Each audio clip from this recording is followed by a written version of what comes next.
두려움을 이기는 용기의 말씀 8. 이미 승리하신 분 안에서의 평안. 여러분 안녕하십니까? 오늘 우리가 함께 나눌 8번째 이야기는 이미 승리하신 분 안에서의 평안에 관한 것입니다.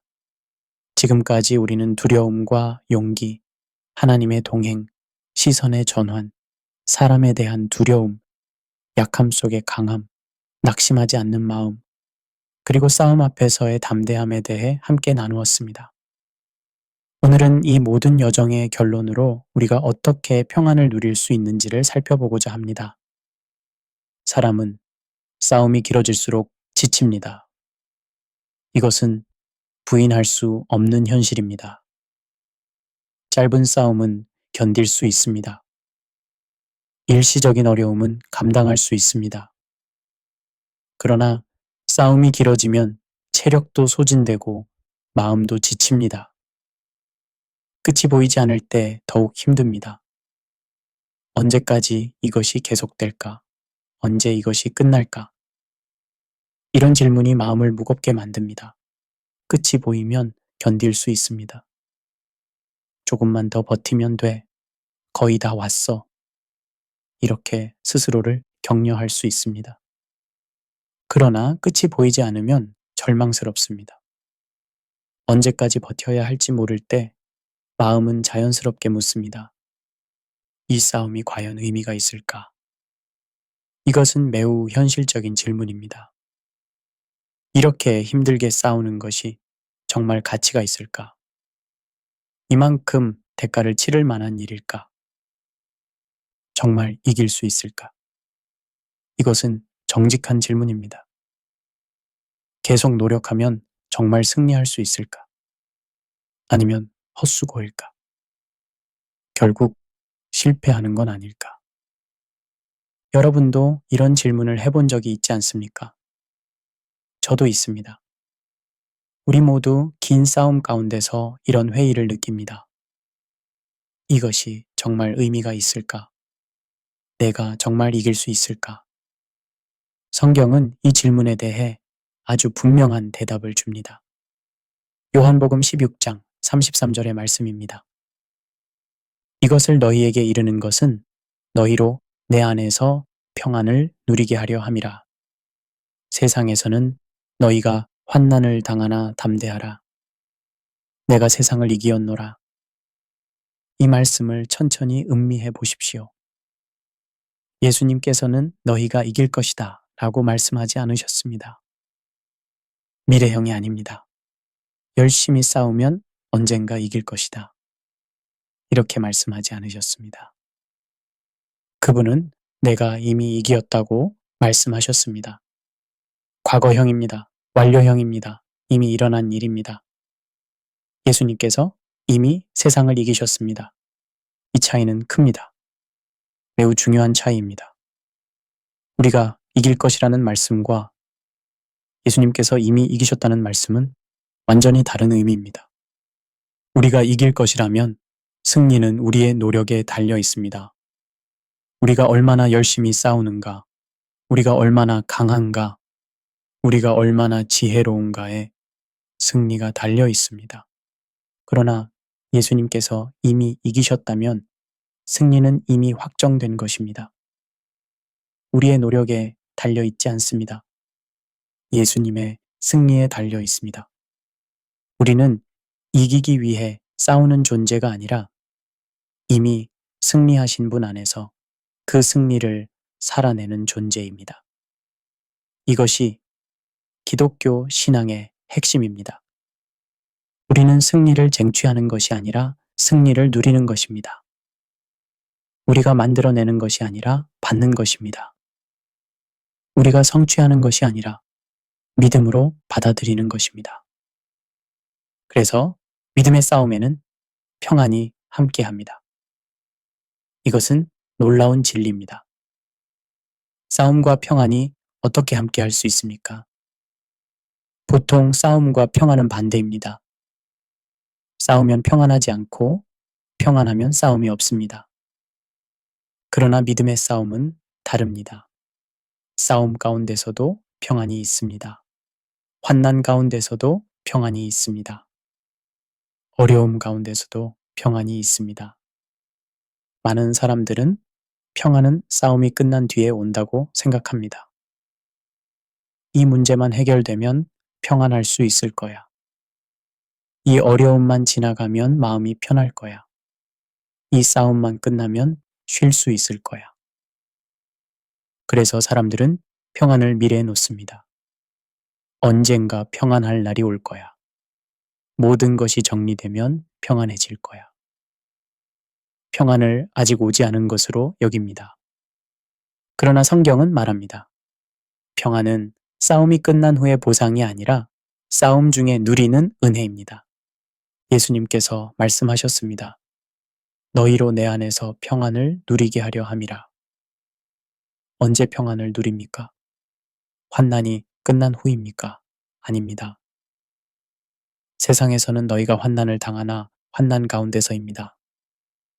환난을 당하면서도 평안을 누립니다. 어려움이 계속되면서도 평안을 경험합니다. 싸움이 진행되면서도 평안을 가집니다. 사도 바울은 이렇게 선언합니다. 로마서 8장 37절입니다. 그러나 이 모든 일에 우리를 사랑하시는 이로 말미암아 우리가 넉넉히 이기느니라. 여기서 중요한 단어는 겨우 이긴다가 아닙니다. 간신히 이긴다도 아닙니다. 넉넉히 이긴다입니다. 넉넉히 이긴다는 것은 무엇을 의미합니까? 여유롭게 이긴다는 것입니다. 압도적으로 이긴다는 것입니다. 완전히 이긴다는 것입니다.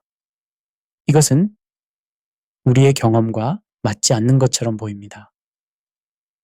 우리는 겨우 버티는 것 같습니다. 간신히 견디는 것 같습니다. 넉넉하게 이기는 것 같지 않습니다. 그러나 성경은 분명히 말합니다. 넉넉히 이긴다고. 왜 그럴까요? 이 승리는 우리의 힘으로 얻은 승리가 아니기 때문입니다. 우리를 사랑하시는 이로 말미암아 이 승리가 옵니다.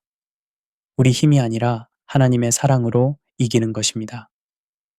우리 능력이 아니라 하나님의 능력으로 이기는 것입니다. 사랑하시는 이로 말미암아 주어진 승리입니다.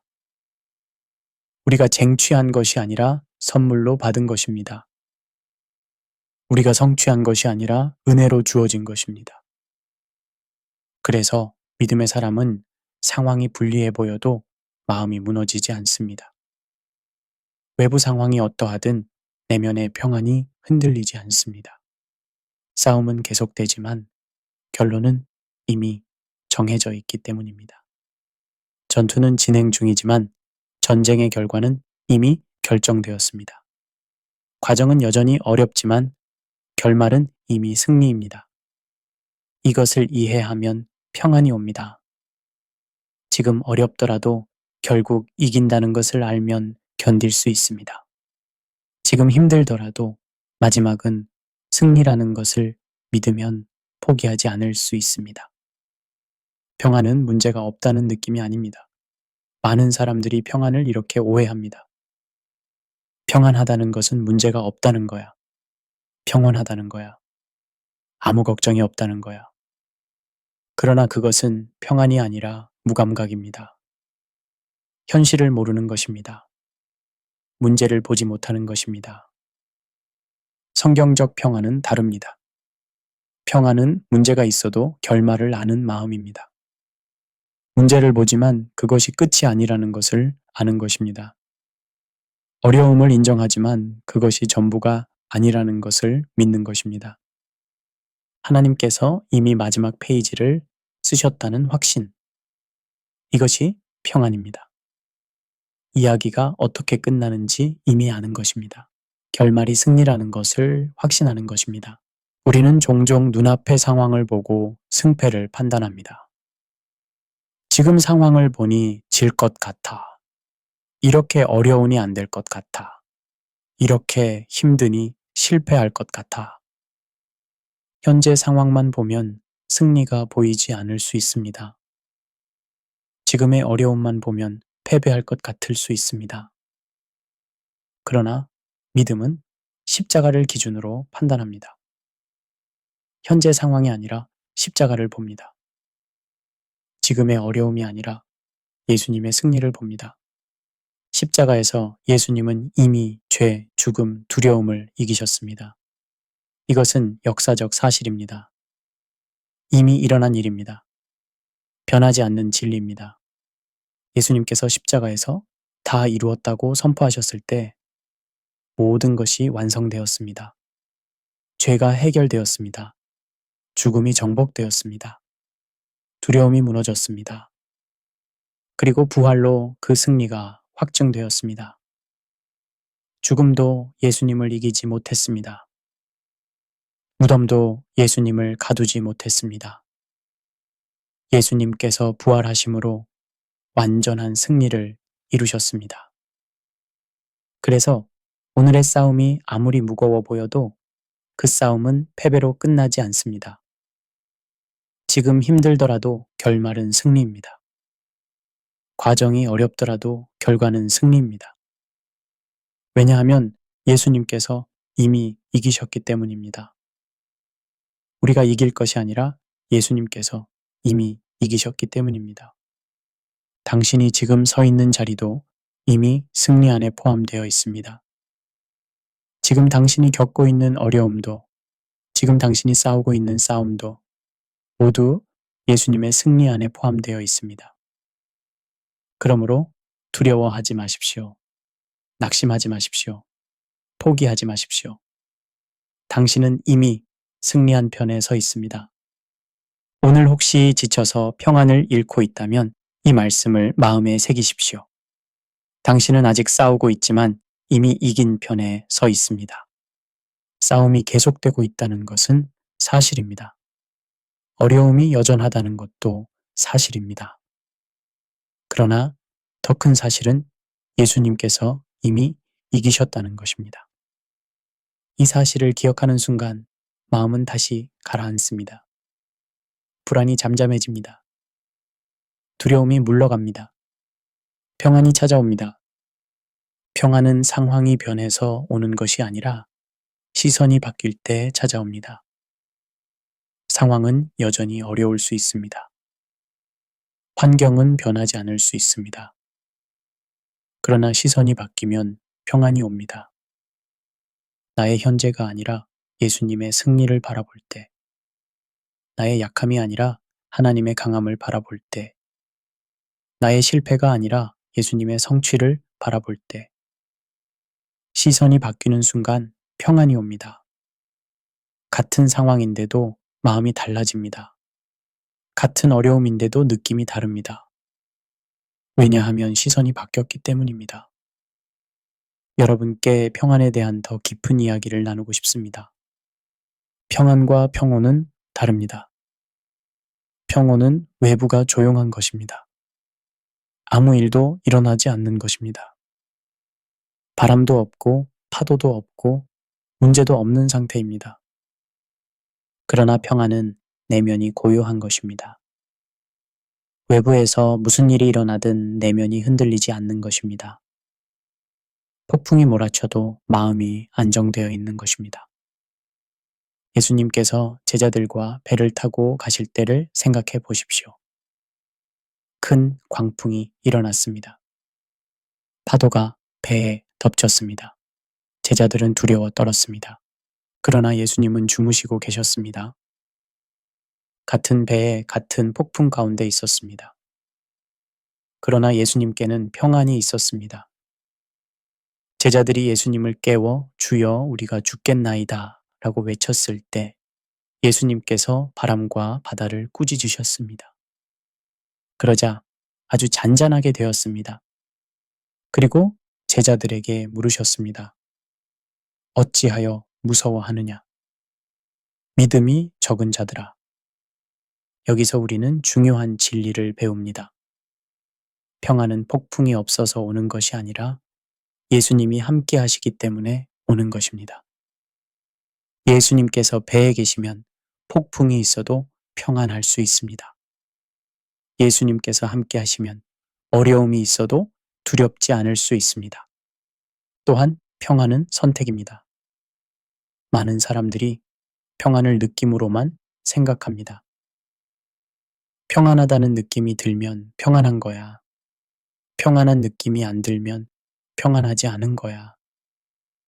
그러나 평안은 느낌 이상입니다. 평안은 선택입니다.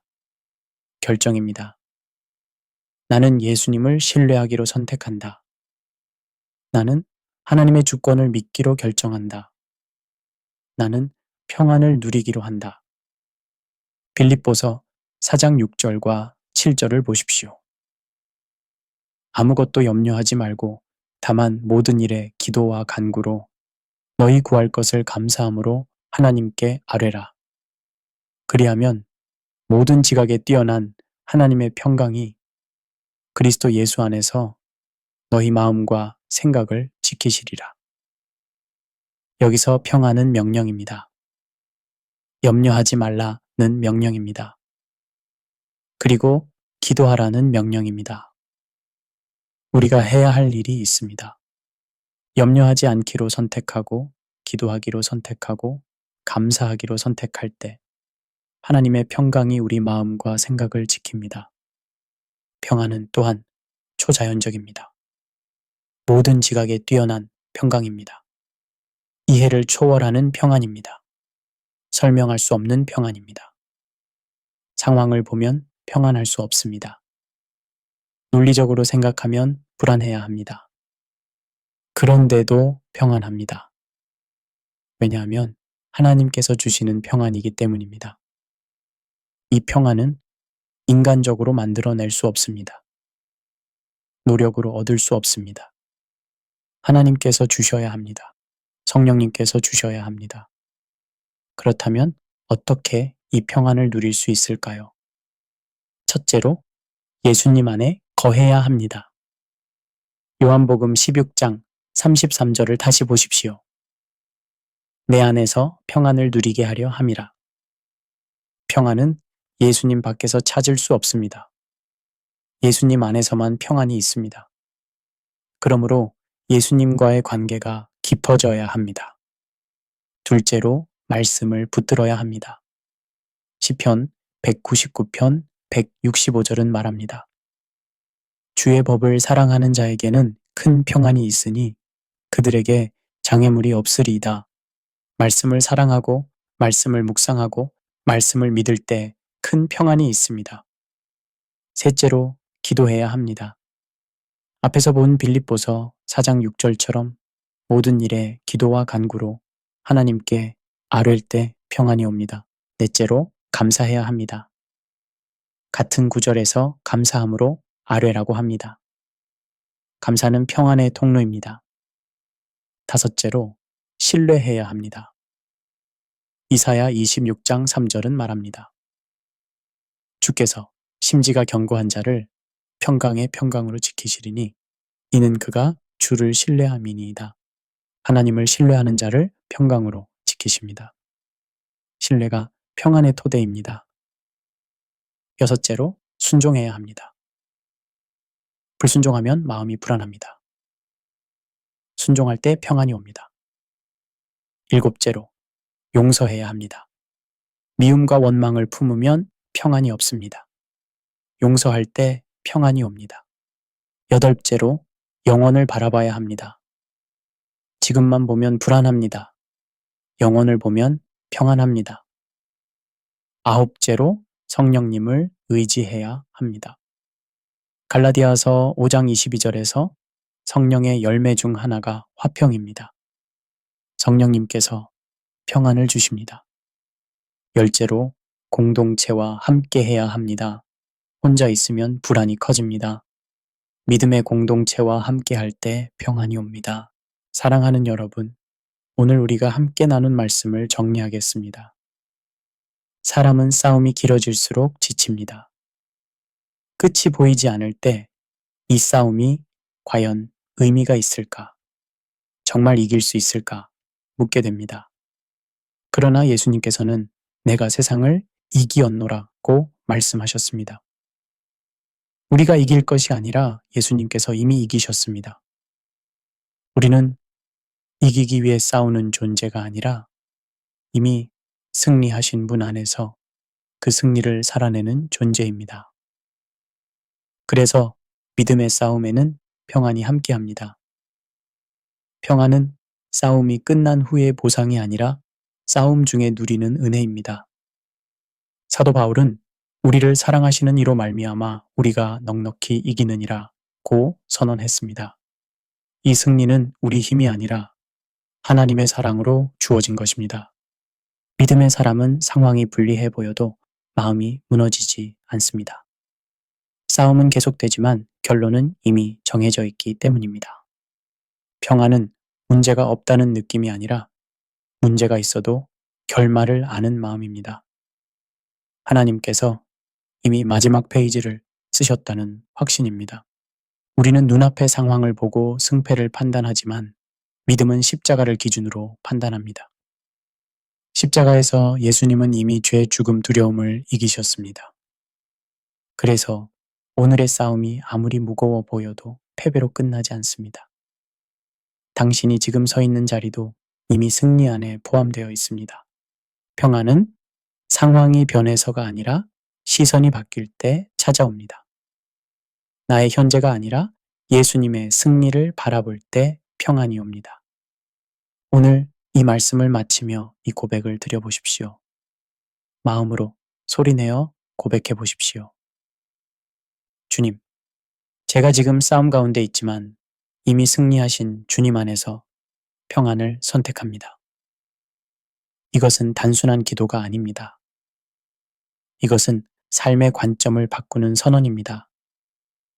나는 상황을 보지 않고 예수님을 보겠습니다. 나는 어려움에 집중하지 않고 승리에 집중하겠습니다. 나는 평안을 선택하겠습니다. 이 고백이 두려움을 잠재우는 가장 깊은 평안이 됩니다. 이 고백이 불안을 몰아내는 강력한 선포가 됩니다. 평안은 싸움이 끝난 후가 아니라 이미 승리하신 주님 안에서 지금 누리는 것입니다. 내일이 아니라 오늘 누리는 것입니다. 나중이 아니라 지금 경험하는 것입니다. 여러분 모두가 이 평안을 누리시기를 바랍니다. 이미 승리하신 예수님 안에서 참된 평안을 경험하시기를 바랍니다. 싸움이 계속되어도 평안을 잃지 마십시오. 어려움이 있어도 평안을 선택하십시오. 예수님께서 이미 이기셨음을 기억하십시오. 그리고 그 승리 안에서 담대히 살아가십시오. 두려워하지 말고 평안히 나아가십시오. 하나님께서 여러분과 함께 하십니다. 오늘 하루도 하나님의 평강이 여러분의 마음과 생각을 지키시기를 바랍니다. 예수님 안에서 넉넉히 이기는 삶을 사시기를 바랍니다. 어떤 상황에서도 평안을 잃지 않으시기를 바랍니다. 어떤 어려움 가운데서도 하나님을 신뢰하시기를 바랍니다. 그리고 그 신뢰 속에서 참된 자유와 기쁨을 누리시기를 바랍니다. 지난 8번의 방송을 통해 우리는 함께 두려움을 이기는 용기의 여정을 걸어왔습니다. 이제 그 여정의 끝에서 우리가 도달한 곳은 평안입니다. 두려움을 이기는 것의 최종 목적지는 평안입니다. 하나님 안에서의 깊은 평안, 흔들리지 않는 평안, 이해를 초월하는 평안입니다. 여러분 모두가 이 평안 가운데 거하시기를 바랍니다. 이미 승리하신 예수님 안에서 매일 이 평안을 누리시기를 바랍니다. 여러분, 평안에 대해 마지막으로 나누고 싶은 이야기가 있습니다. 평안은 우리의 상황을 바꾸지 않을 수 있습니다. 이것을 이해하는 것이 중요합니다. 평안을 누린다고 해서 갑자기 모든 문제가 사라지지 않습니다. 평안을 경험한다고 해서 즉시 모든 어려움이 해결되지 않습니다. 바울을 생각해 보십시오. 그는 고린도후서 12장에서 자신에게 육체의 가시가 있다고 고백합니다. 그것이 무엇인지 정확히 알 수는 없지만 분명히 고통스러운 것이었습니다. 바울은 3번이나 주님께 그것을 제거해달라고 간구했습니다. 그러나 주님께서는 제거하지 않으셨습니다. 대신 이렇게 말씀하셨습니다. 내 은혜가 내게 족하도다. 이는 내 능력이 약한 데서 온전하여짐이라. 가시는 그대로 있었습니다. 상황은 변하지 않았습니다. 그러나 바울은 평안을 얻었습니다. 어떻게 그럴 수 있었습니까? 바울은 관점이 바뀌었습니다. 가시를 문제로만 보지 않고 하나님의 은혜를 경험하는 통로로 보게 되었습니다. 약함을 부끄러워하지 않고 하나님의 능력이 드러나는 자리로 받아들였습니다. 그래서 바울은 고백합니다. 그러므로 도리어 크게 기뻐함으로 나의 여러 약한 것들에 대하여 자랑하리니 이는 그리스도의 능력이 내게 머물게 하려 함이라. 가시가 있어도 기뻐한다고 합니다. 약함이 있어도 자랑한다고 합니다. 왜냐하면 그 약함 속에서 그리스도의 능력을 경험하기 때문입니다. 이것이 진정한 평안입니다. 상황이 바뀌어서 오는 평안이 아니라 상황 속에서도 하나님을 신뢰하는 평안입니다. 또한 평안은 모든 질문에 대한 답을 갖는 것이 아닙니다. 우리는 종종 모든 것을 이해하면 평안할 수 있을 것이라고 생각합니다. 왜 이런 일이 일어났지? 이것을 이해하면 평안할 수 있을 거야. 무엇 때문에 이렇게 되었지? 이유를 알면 받아들일 수 있을 거야. 그러나 평안은 모든 답을 아는 것이 아닙니다. 오히려 답을 모르면서도 하나님을 신뢰하는 것입니다. 욥을 생각해 보십시오. 그는 엄청난 고난을 겪었습니다. 모든 것을 잃었습니다. 재산도, 자녀들도, 건강도 잃었습니다. 욥은 이유를 몰랐습니다. 왜 이런 일이 자신에게 일어났는지 이해할 수 없었습니다. 친구들은 욥이 죄를 지었기 때문이라고 말했지만 욥은 자신이 잘못한 것이 없다는 것을 알았습니다. 욥기 전체를 통해 욥은 하나님께 질문합니다. 왜입니까? 무엇 때문입니까? 그러나 하나님께서는 직접적인 답을 주지 않으셨습니다. 대신 하나님께서는 당신의 위대하심을 보여주셨습니다. 당신의 주권을 선포하셨습니다. 그리고 욥은 하나님 앞에 엎드렸습니다. 욥은 모든 답을 얻지 못했습니다. 그러나 하나님을 만났습니다. 그리고 그것으로 충분했습니다. 욥 42장 5절과 6절에서 욥은 고백합니다. 내가 주께 대하여 귀로 듣기만 하였사오나 이제는 눈으로 주를 보옵나이다. 그러므로 내가 스스로 거두고 티끌과 제 가운데에서 회개하나이다.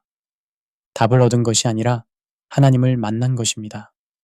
이해한 것이 아니라 신뢰한 것입니다. 이것이 평안의 비결입니다. 평안은 또한 완벽한 상태가 아닙니다. 우리는 때때로 평안을 잃을 수 있습니다. 순간적으로 두려움에 빠질 수 있습니다. 일시적으로 불안을 느낄 수 있습니다. 이것이 정상입니다. 우리는 완벽하지 않습니다. 우리의 믿음도 완벽하지 않습니다. 그래서 때로는 흔들립니다. 베드로를 생각해 보십시오. 그는 물 위를 걷다가 파도를 보고 두려워 물에 빠지기 시작했습니다. 순간적으로 믿음이 흔들린 것입니다. 그러나 중요한 것은 베드로가 무엇을 했는가입니다. 그는 주여 나를 구원하소서라고 외쳤습니다. 그리고 예수님께서 즉시 손을 내밀어 그를 붙드셨습니다. 우리도 마찬가지입니다. 평안을 잃을 때가 있습니다. 그럴 때 우리가 해야 할 일은 예수님께 부르짖는 것입니다. 주여, 저를 붙들어 주소서. 주여, 저에게 평안을 주소서. 그러면 예수님께서 우리를 붙드십니다. 우리에게 평안을 주십니다. 우리를 다시 일으켜 세우십니다. 평안을 잃었다고 해서 실패한 것이 아닙니다. 다시 평안을 찾으면 됩니다. 다시 예수님께 나아가면 됩니다. 다시 하나님을 신뢰하면 됩니다. 그리고 평안은 다른 사람들에게 영향을 미칩니다. 평안한 사람은 주변 사람들에게도 평안을 줍니다. 사도행전 27장을 보십시오. 바울이 탄 배가 폭풍을 만났습니다. 배에 탄 276명 모두가 두려워했습니다. 죽을 것 같았습니다. 그러나 바울은 평안했습니다. 왜냐하면 하나님께서 천사를 보내어 모두가 구원받을 것이라고 약속하셨기 때문입니다. 바울은 사람들을 격려했습니다. 여러분, 안심하십시오. 나는 하나님을 믿으니 그 말씀하신 그대로 되리라 믿습니다. 그리고 정말로 모두가 구원받았습니다. 한 사람의 평안이 276명 전체에 영향을 미친 것입니다. 여러분의 평안도 그렇습니다. 여러분이 평안하면 여러분의 가족이 평안을 얻습니다. 여러분의 친구들이, 동료들이, 이웃들이 평안을 경험합니다. 불안한 세상에서 평안한 그리스도인은 빛과 같습니다. 사람들은 그 평안을 보고 궁금해합니다. 저 사람은 왜 저렇게 평안할까? 저 사람의 비결은 무엇일까? 그리고 그것이 복음을 전할 기회가 됩니다. 내 평안의 비결은 예수님입니다. 예수님께서 내게 평안을 주십니다. 사랑하는 여러분, 이제 정말 마지막입니다. 지난 8번의 방송을 통해 우리는 함께 두려움을 이기는 용기의 여정을 걸어왔습니다. 첫 번째 시간에는 두려움은 감정이지만 용기는 선택이라는 것을 배웠습니다. 두려움을 느낄 수는 있지만 용기를 내는 것은 우리의 선택입니다. 두 번째 시간에는 하나님의 동행하심이 우리에게 용기를 준다는 것을 배웠습니다. 우리는 혼자가 아닙니다. 하나님께서 함께 하십니다. 세 번째 시간에는 두려움에 압도될 때 어디를 바라봐야 하는지를 배웠습니다. 문제가 아니라 하나님을 바라봐야 합니다. 네 번째 시간에는 사람에 대한 두려움을 극복하는 법을 배웠습니다. 사람을 두려워하는 것은 올무지만 하나님을 신뢰하는 것은 안전입니다. 다섯 번째 시간에는 약함 속에서 드러나는 참된 강함을 배웠습니다. 우리가 약할 때 하나님의 능력이 온전하게 나타납니다. 여섯 번째 시간에는 낙심하지 않는 마음의 훈련을 배웠습니다. 낙심한 마음에게 하나님을 바라라고 말하는 법을 배웠습니다. 일곱 번째 시간에는 싸움 앞에서 물러서지 않는 담대함을 배웠습니다. 주 안에서 강건하여져 담대히 서는 법을 배웠습니다. 그리고 오늘 8번째 시간에는 이미 승리하신 분 안에서의 평안을 배웠습니다. 예수님께서 이미 이기셨기 때문에 우리는 평안할 수 있습니다. 이 모든 것의 핵심은 무엇입니까? 예수님입니다. 우리의 용기는 예수님에게서 나옵니다. 우리의 힘은 예수님께로부터 옵니다. 우리의 평안은 예수님 안에 있습니다. 예수님을 떠나서는 진정한 용기도, 참된 강함도, 깊은 평안도 없습니다. 그러나 예수님 안에 있으면 모든 것이 있습니다. 예수님 안에 용기가 있고, 예수님 안에 강함이 있고, 예수님 안에 평안이 있습니다. 예수님이 우리의 전부입니다. 여러분, 두려움을 이기는 비결은 간단합니다. 복잡하지 않습니다. 어렵지 않습니다. 예수님을 신뢰하는 것입니다. 예수님께 나아가는 것입니다. 예수님 안에 거하는 것입니다. 이것이 전부입니다. 이것이면 충분합니다. 예수님께서 말씀하셨습니다. 수고하고 무거운 짐진 자들아, 다 내게로 오라. 내가 너희를 쉬게 하리라. 두려워하십니까? 예수님께로 오십시오. 지치셨습니까? 예수님께로 오십시오. 평안이 필요하십니까? 예수님께로 오십시오. 용기가 필요하십니까? 예수님께로 오십시오. 힘이 필요하십니까? 예수님께로 오십시오. 예수님께서 모든 것을 주실 것입니다. 예수님께서 여러분을 쉬게 하실 것입니다. 예수님께서 여러분에게 평안을 주실 것입니다. 예수님께서 여러분을 강하게 하실 것입니다. 예수님께서 여러분과 함께 하실 것입니다. 예수님께서 여러분을 결코 떠나지 않으실 것입니다. 예수님께서 끝까지 여러분을 붙드실 것입니다. 마지막으로 한 번 더 이 고백을 드려보십시오. 이 고백은 단순한 말이 아닙니다. 이것은 믿음의 선언입니다. 이것은 승리의 고백입니다. 이 고백을 통해 여러분은 두려움에서 평안으로 옮겨가게 됩니다. 주님, 제가 지금 싸움 가운데 있지만 이미 승리하신 주님 안에서 평안을 선택합니다. 이 고백이 여러분의 마음에 깊은 평안을 가져다 주기를 바랍니다. 이 고백이 여러분의 두려움을 몰아내기를 바랍니다. 이 고백이 여러분의 불안을 잠재우기를 바랍니다. 이 고백이 여러분의 삶을 변화시키기를 바랍니다. 이 고백이 여러분에게 새로운 시작이 되기를 바랍니다. 여러분 모두가 예수님 안에서 참된 평안을 누리시기를 바랍니다. 이미 승리하신 예수님을 신뢰하며 담대히 살아가시기를 바랍니다. 두려움 없이 용기 있게 살아가시기를 바랍니다. 흔들리지 않는 믿음으로 살아가시기를 바랍니다. 오늘 하루도 하나님의 평강이 여러분의 마음과 생각을 지키시기를 바랍니다. 예수님 안에서 넉넉히 이기는 삶을 사시기를 바랍니다. 여러분과 함께 이 귀한 시간을 나눌 수 있어서 감사했습니다. 여러분의 삶 가운데 이 말씀들이 작은 도움이 되었기를 바랍니다. 여러분이 두려움을 이기고 용기 있게 살아가시기를 바랍니다. 하나님의 은혜가 여러분 모두와 함께 하시기를 바랍니다. 하나님의 사랑이 여러분을 감싸시기를 바랍니다. 하나님의 평안이 여러분의 마음에 충만하시기를 바랍니다. 여러분 모두 평안하십시오. 평안은 싸움이 끝난 후가 아니라 이미 승리하신 주님 안에서 지금 누리는 것이다.